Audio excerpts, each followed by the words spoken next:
இது வந்து demo வெப்சைட்டுக்கான video சீரீஸில் வந்து பார்ட் 3. போன வீடியோவில் வந்து நெட்வொர்க் காம்பனண்ட் எப்படி ஆட் பண்ணுறது, எக்யூப்மெண்ட்டாக இருக்கட்டும், ஃபைபர் லைனாக இருக்கட்டும், ஸ்ப்ளிட்டராக இருக்கட்டும், அது எப்படி ஆட் பண்ணுறது, என்ன மாதிரி கொடுக்கணும், எப்படி ஸ்ப்ளிட்டர் ஐடி எப்படி கொடுக்கணும் அப்படிங்கிற இன்ஃபர்மேஷன்லாம் சொல்லியிருந்தேன்.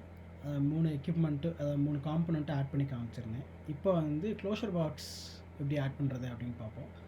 இப்போ க்ளோஷர் பாக்ஸ் தான் இருக்கிறதுலே பெரிய பிரச்சனை. க்ளோஷர் பாக்ஸுக்குள்ளே வந்து ஏகப்பட்ட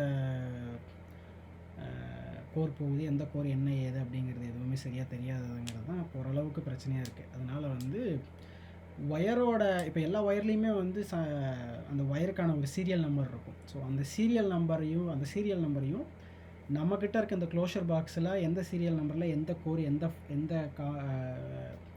கோரில் கனெக்ட் ஆகுது அல்லது எந்த ஸ்ப்ளிட்டரில் கனெக்ட் ஆகுதுங்கிற நம்மக்கிட்ட இருக்க இந்த வெப்சைட் மூலிமா டவுன்லோட் பண்ணி வச்சுருக்க இன்ஃபர்மேஷனையும் வச்சு பார்க்கும் பொழுது க்ளோஷர் பாக்ஸில் வேலை செய்கிறது உங்களுக்கு ஈஸியாக இருக்கும். அதனால தான் இந்த சாஃப்ட்வேரே அதன் அடிப்படையில் தான் இந்த சாஃப்ட்வேரே கொஞ்சம் யோசித்து செஞ்சுருக்கு.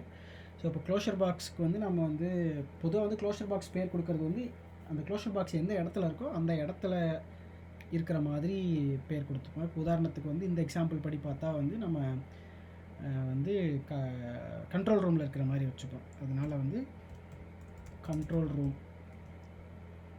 இதுக்கு வந்து ஒரு க்ளோஷர் பாக்ஸ் ஐடி கொடுக்கணும்.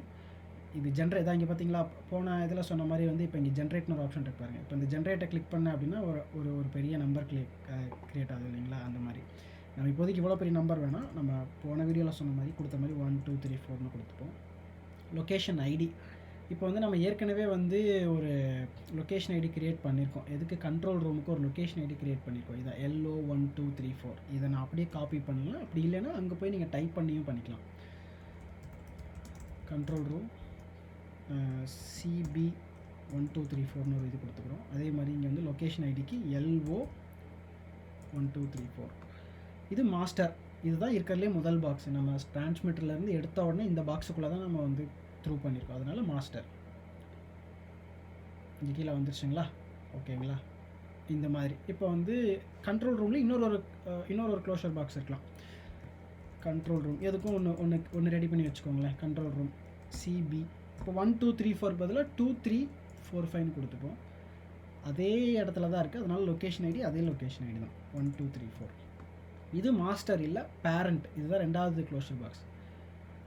பார்த்தீங்களா, கண்ட்ரோல் ரூம்லேயே வந்து தனித்தனி எத்தனை பாக்ஸ் ஒரே இடத்துல இருந்தாலும் அந்த ஒவ்வொரு பாக்ஸுக்கும் தனித்தனியான இது வந்துடும். அது என்ன மாதிரியான மாஸ்டராக பேரண்ட்டாக அப்படிங்கிற இன்ஃபர்மேஷன் இங்கே வந்துடும். இப்போ பார்த்தீங்கன்னா உங்களுக்கு தெரியும், உங்களுக்கு நீங்கள் சைட்டில் போய் பார்த்தாலே தெரியும் எந்த பாக்ஸு எங்கே இருக்குது அப்படின்னு. ஓரளவுக்கு உங்களால் கணிக்க முடியும். அந்த க்ளோஷர் பாக்ஸை ஓப்பன் பண்ணினாலும் வந்து இப்போ இந்த இன்ஃபர்மேஷனை வச்சு உங்களால் வந்து ஓகே இதுதான் மாஸ்டர் க்ளோஷர் பாக்ஸு, இதுதான் பேரண்ட் க்ளோஷர் பாக்ஸ் அப்படிங்கிறத உங்களால் ஈஸியாக கண்டுபிடிச்சிக்க முடியும். அடுத்த வீடியோவில் இன்டர்மேப் எப்படி பண்ணுறது, ஸ்ப்ளைசிங் கனெக்ஷன் எப்படி பண்ணுறது, அதை எப்படி இங்கே நம்ம ரியல் சைட்டில் எப்படி ஸ்ப்ளைசிங் கனெக்ஷன் பண்ணுறோமோ அதை எப்படி இங்கே என்ட்ரு பண்ணுறது அப்படிங்கிற இன்ஃபர்மேஷனை நம்ம அடுத்த வீடியோவில் பார்ப்போம். தேங்க்யூ.